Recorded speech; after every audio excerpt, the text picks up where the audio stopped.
911, what's the address of the emergency? My parents, my mom's on the floor, and my stepdad's basically pale and they're not waking up. Both of your parents? Yes. So both of your parents are not responsive? Is that what you're telling me? Yes. Okay. We will have a medic en route with you very shortly. Do you know if they're breathing? No. No, you don't know if they're breathing or they are not breathing? Yeah, they're not breathing. Okay, neither are breathing.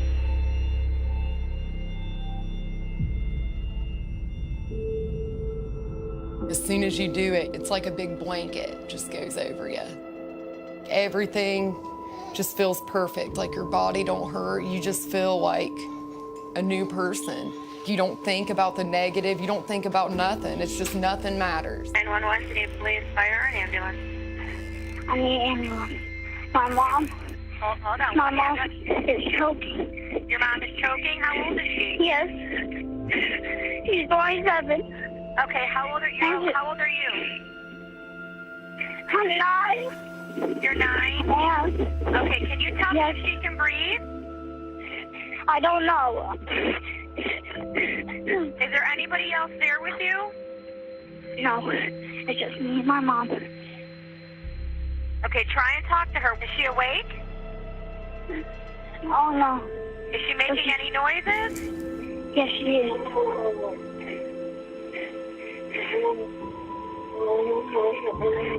I need an ambulance, but she's changing colors. She's changing color? Yes. Keep talking to her, okay? Mom. Don't let her fall asleep, okay? Just keep me on the phone. All right, Mom, wake up. Mom.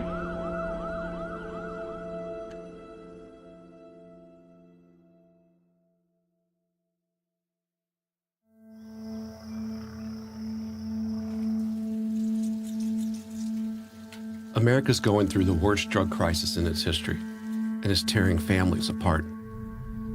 A generation of children is being neglected, abandoned, or orphaned by parents addicted to opioids. Someone I knew introduced me to heroin. And then before I knew it, it was to where if I didn't have it, I felt like I was gonna die. Heroin is stronger than any human tie. It is stronger than any compelling argument. It is stronger than a religious belief. It is the devil incarnate. It is evil. It's the Black Plague. It's like the zombie apocalypse. It's death. It's kind of like you're possessed or something. Like, you don't even care anymore.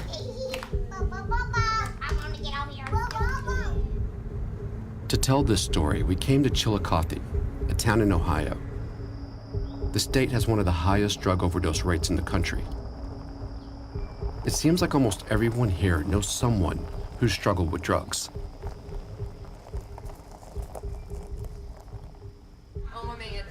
Amanda Howard's addiction started with a prescription to Percocet for back pain. She later switched to heroin because it was cheaper and easier to get. When you were on heroin and just had Brody, what was that really like? Okay, like I would waitress all day, make my money, and instead of going home, I would go get my fix, then go home, and he'd already be in bed, so I just wasn't there for him. Like, I didn't give him the extra he needed. I didn't spend much time playing with him, which he was really, really young. But it makes me sad, you know, every milestone like these two make, because then I'm like, man, I missed out on so much of him. You don't know reality. Your reality is gone. Eventually the cycle kills you if you don't get out. I'm lucky, you know, because I seen that wake-up call. I got out. I know so many people who have died who didn't get that call. So I had used, and I'm just sitting in the passenger seat. My husband comes out of the store, and I am completely collapsed over. He goes to pull me out of the car on purple and like blue, like I had OD'd. He had to do CPR and everything. Someone had called the emergency squad, and I don't really remember, you know, because I was like gone. When you go back to that gas station, was your son in your mind? Yes. Actually, what breaks my heart is he was in the back seat when that happened. I was supposed to be protecting him, and I died in front of him. What would have happened with Brody had you not made it out of that gas station that day? He wouldn't have a mom. And what would my legacy to my son be? Like, how bad would it be to be a kid and someone to say, your mom, you know, died, like, by overdose, and then the kid's gonna think, my mom must have not loved me.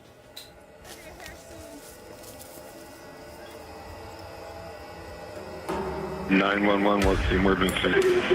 I have 2 people passed out my floor. I don't know what's going on. I think they might be fucked up or something. Drug overdoses are now the leading cause of death for Americans under 50. Are they? Oh my God. I don't know. I don't think he's breathing. I don't think he's fucking breathing. You got one, huh? Yeah. There's a call on a possible double overdose. People here liken the drug crisis to a war, with police and EMTs on the front lines. In the last few years, they've responded to more overdose calls than ever. It's like a tsunami has hit. But we just keep digging. The people that serve you in restaurants, the people that work on your car, the people who do your landscaping, those people are addicts. Maybe the first time was a choice, the second time may have been a choice, but after that, the demon has possession of them.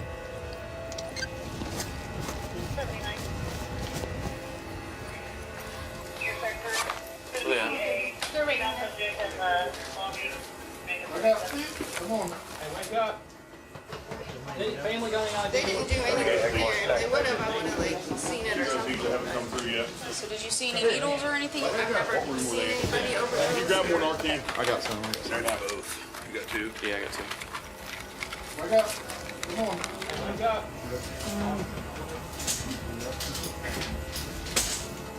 More than 100,000 people have died from drug overdoses in the last 2 years alone. Scenes like this are happening in homes across the country. And when kids are there, you can only imagine how they process it.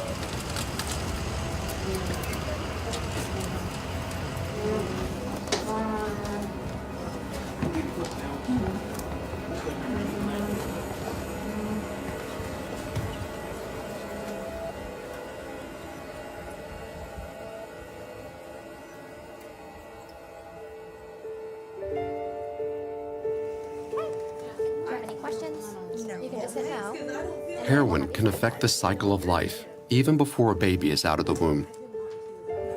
At Chillicothe's hospital, there's a program for pregnant women who are addicted to opiates. The women are given Subutex. It's a synthetic opioid, safer for babies, but they can still be born addicted to it. How common is it here to have a woman who's pregnant and using heroin? Very common. A lot of the women that have come through my group have been heroin users. Yeah. I would say over half of them are heroin users. A lot of the girls that I have in this group, mothers and fathers also used. Some of them are still using. And then society is like really focused on them because you're pregnant, but they don't consider that this woman has been using probably since she was 14 years old and she's 24. She's been using for 10 years and now she's pregnant. It's all of a sudden, quit using. It's not that simple. Most of you guys know that not every baby withdraws, and we're hoping that most of the babies won't. But the reality is that about 55 to 60% of infants whose mother is on this medicine do withdraw. So more do withdraw than don't. Some of the signs can be that they'd be crying a lot, they can be shaking, they can have a temperature, You know, like when you guys have went through withdrawal, your muscles start hurting, you know, and you'll rub your muscles because they're hurting so bad. Well, you know, obviously a baby can't rub their muscles. So what babies usually do is a lot of times they'll take their arms and they'll dig them back into the crib like this, and then they'll get like a red or a sore spot on their arms or elbows. Or they will take their heels and they will dig their heels down into the cribs, and then on the back of their heel right here, they'll get like a raw or rub spot. Just kind of wondering, because I have kids, I have 5 kids, and I know how hard the first few weeks, the first few months are of having a baby at home. Definitely. And now it's that and dealing with this, and I just wonder, so you say you're scared of that. Kind of what is that like? You're going through that. I'm nervous, like, am I gonna have energy to get out of bed? Am I gonna be able to get the baby when he's crying? Like, am I gonna have the willpower to want to do this? It makes me really emotional to think about it. Why? Explain that to me. Like, what are you feeling? Like, I feel sick in the morning before I take my medicine. I think, oh my God, how does she feel? It's all my fault. I OD'd 3 times off of heroin. You OD'd 3 times in the last year? Yes. And then I go right back out to the same people that sold me the dope that I about died on and go to them and get high again. Is there a moment that you look back on and you remember that you chose heroin over your kids? Yeah, plenty of times. To where I would lie to my son, tell him I'm on my way, I got money for you, and then I would be at the dope house. So yeah, there's been so many times that I got a 3-year-old daughter, and having her right there beside me in the dope house, that's not good. Like, because she sees what goes on. You know you're making a choice where you're choosing heroin over the welfare of your kids. What is it internally that what's the voice in your mind telling you? What are you... Okay, when I'm sick, I don't care if I have to go through Jesus, the devil, hell, or high water. I'm going to get to that drug, and it don't matter if my child's sitting here screaming wanting something. I'm going to get to that drug, and then I'll deal with it as soon as I get it in me and I feel better. What do you mean when I'm sick? Cold chills. You can't stand for your skin to even to touch clothes. Like, if I would take a shower and try to comb my hair would hurt. Like, does that make sense? Yeah, like everything on my body hurt. I can sit here and I can admit I chose methamphetamine over my children, my flesh and blood.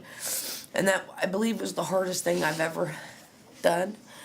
You know, I had to admit to myself that I did that. That's right. So you were used the meth and the heroin.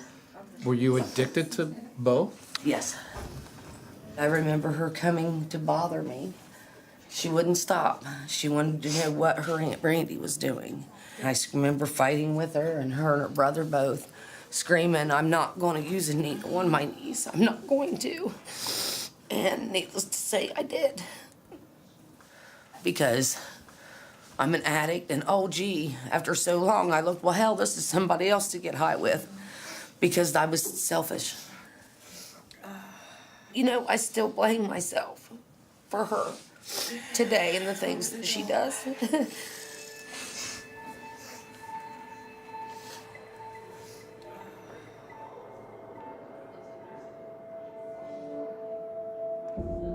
It's concerning, it's frightening, it's sad. Not only for the people who are addicts who got trapped in that, but for their children, for their parents, for their brothers and sisters, for their future.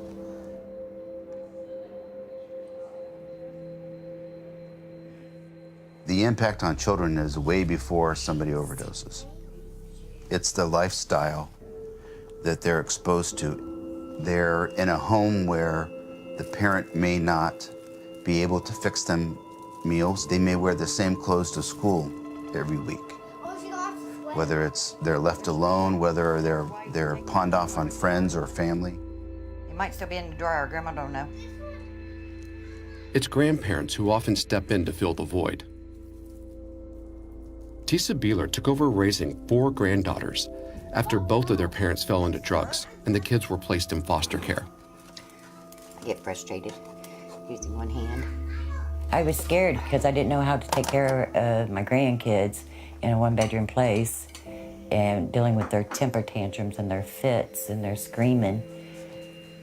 I would literally go get in the shower and cry with my clothes on for, half an hour, 45 minutes, or until somebody would come and calm me down and talk to me, And the kids didn't deserve that. They didn't deserve me yelling at them. It wasn't their fault, but everything just happened so fast.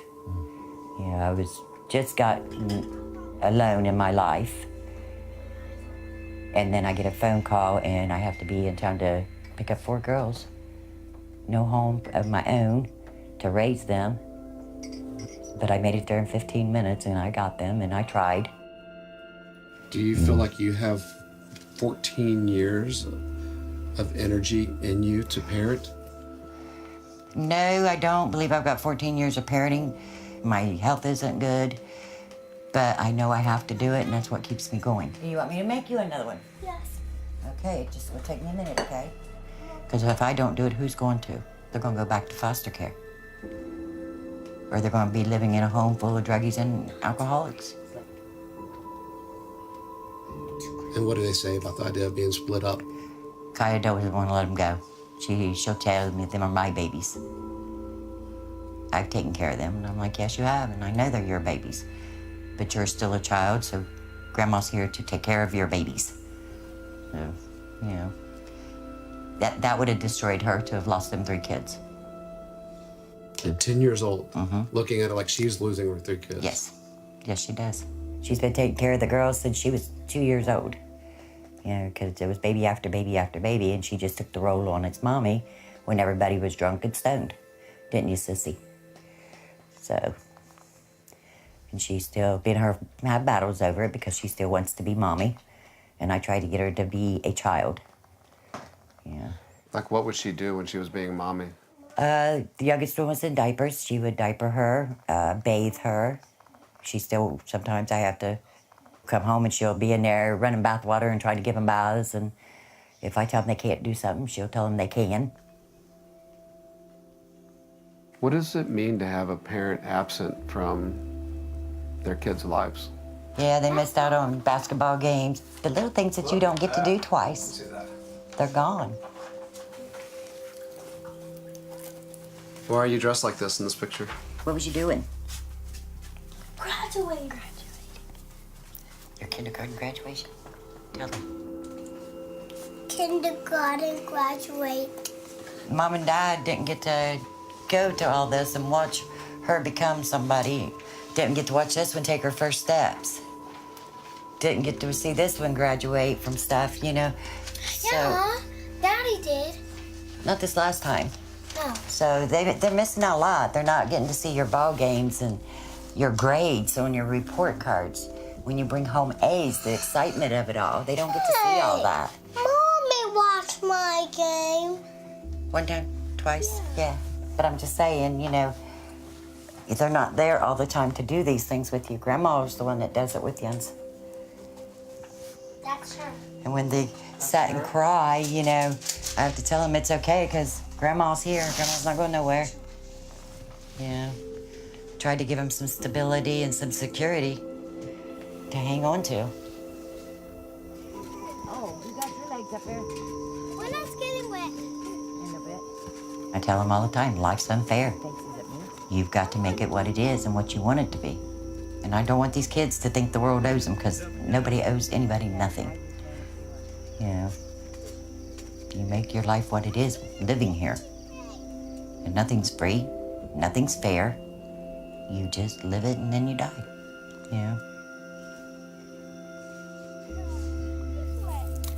It's sad the world the way it is today with the kids.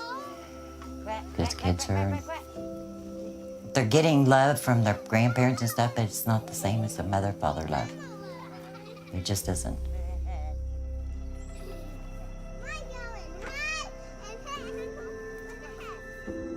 Whenever their parents aren't active in their care, there is a hole in their life.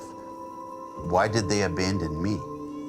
Why didn't they love me enough to take care of me? Why didn't they love me enough to stop doing what they were doing? Why wasn't I worth it? That is a recurrent theme their entire life.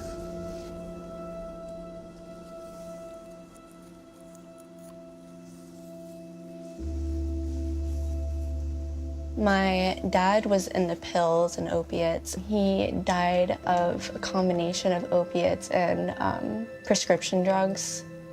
So he passed away of an accidental drug overdose. My mom was into heroin. This is my mom and dad on their wedding day, about 19 or 20.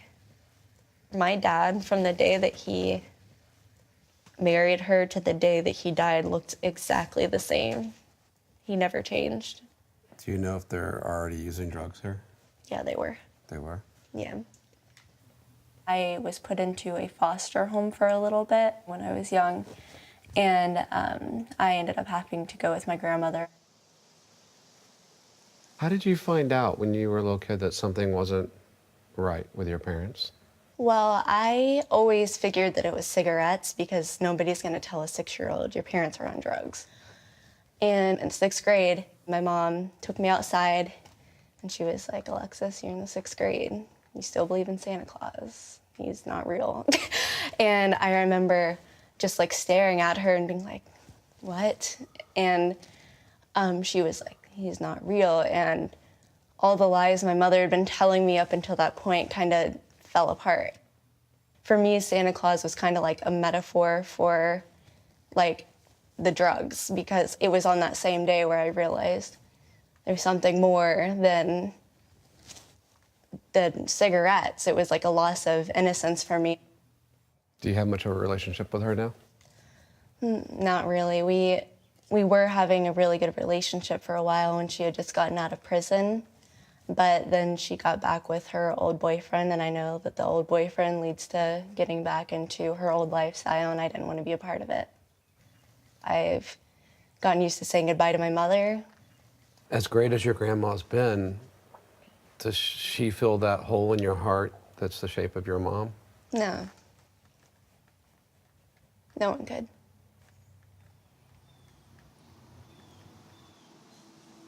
If my parents weren't ever on drugs, they wouldn't have ever met.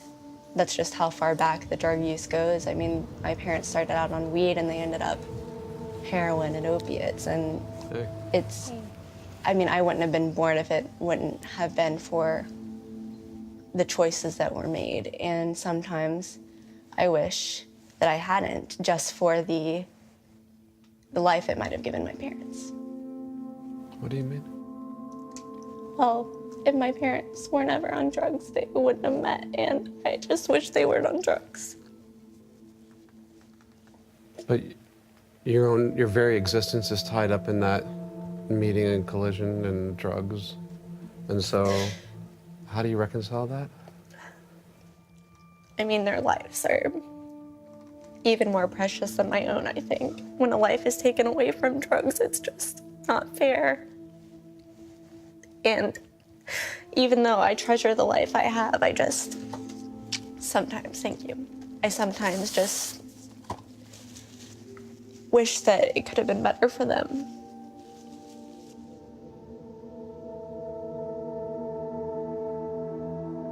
Since 911, where are you at? I don't know. I can't read. There's a sign and I can't read that.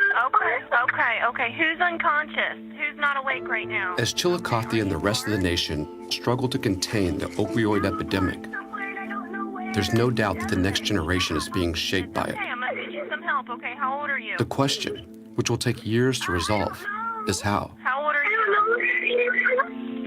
The norm back in the day used to be a mom, a dad, 2 dogs, 2 kids. Now it's maybe a parent, maybe a grandmother, maybe an uncle, maybe a foster home, maybe just a whole lot of maybes. Nothing's set in stone. Nobody really looks at their kid and can say, you're gonna have a wonderful wife when you're older, you're gonna have kids, because they're not sure anymore. Breathing? Yeah, they're both breathing. breathing. Okay. So you're unable to wake him up? No, I tried, and they won't wake up. Okay. Going really good. We got police and paramedics on the way.